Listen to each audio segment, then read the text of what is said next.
Well, just to begin with, we must keep in mind the fact that Russia is an authoritarian country with a very pervasive and strong power structures, and they regard generally the NGOs that work on human rights and human rights defenders as a threat.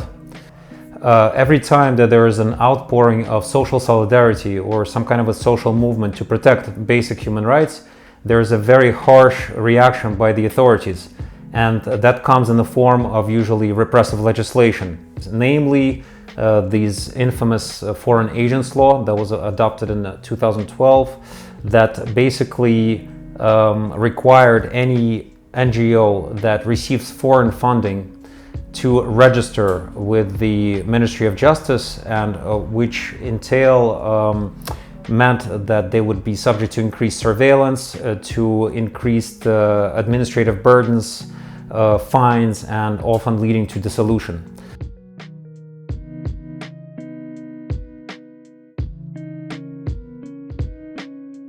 There's certainly a method of criminalization of the work of human rights defenders by the authorities, and we see that not only with the restriction of the work on NGOs, but also increasingly restrictive legislation targeting speech and freedom of assembly.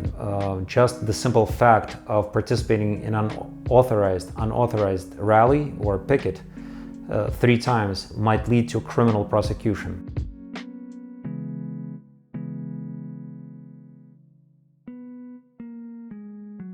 Well, I expect that the response of the authorities is going to be even more harsh as time progresses, because the mobilization of the civil society in Russia is much stronger than before. So that is a positive development. So more people are coming out, more younger people are engaged.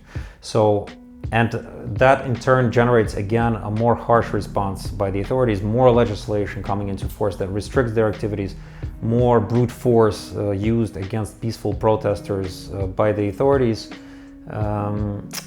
So I think the cycle is going to continue. There's going to be even more social activity, more protests, more creation of NGOs, but in response there will be more responses by the authorities that will try to stifle any kind of growth in the social protest.